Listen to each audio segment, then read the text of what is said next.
I've often heard it said that certain magic effects look like trick photography, and it's true, some of them do. There are other types of magic effects that can actually give the impression that time itself is being manipulated. Indeed, and I'd like to show you what I mean by that. If we imagine that a spectator has selected this card here, the 2 of clubs, and signed it across the face. Now, what we have to do is to create a moment in time with the card, and all we do is place it on top of the pack.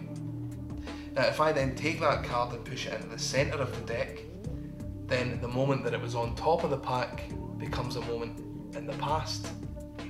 So if I click my fingers and that card is somehow back on top of the deck, then it appears that we've travelled through time.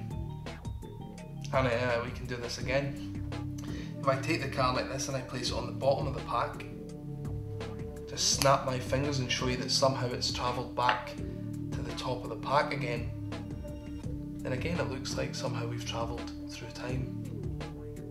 Now, we can create a different moment in time. If I take the signed card, for example, place my hand on top of it like this, and then we take the card and shuffle it back inside the pack, then the moment in time that it was under my hand is a moment in the past, right?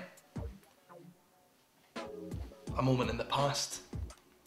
However, if I just give a little flick like this, that card can appear like back under my hand, and it again looks like somehow we've travelled through time.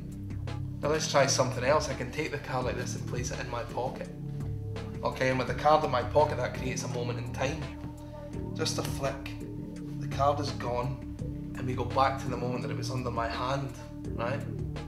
Of course, that works the other way as well. If I take the card and I lose it into the pack like so, just a snap and we jump back to the moment that the card was in my pocket, right? Of course, there it is. Now, jumping back and forth through time like this is all well and good, but what if I could take it a step further? Let's take the card and place it somewhere in the middle of the pack. What if I could actually go back in time and change the future, create an alternate reality? For example, if I went back to say when you just signed your card, and then I took the card at that point in time, folded it in quarters, and hid it somewhere nearby here, well then that would create an alternate reality where your card was no longer in the deck. And if you look, you'll find that it isn't. Because I did exactly that. I went back, I took that card, I folded it in quarters, and I hid it somewhere nearby. I actually hid it under the card case. And not just under the card case, but underneath the cellophane. You see there's a folded card under there? If I take the cellophane off and reach in there, remove that card and show you that it is in fact the signed card. At this point, everything can be examined, and that is DeLorian.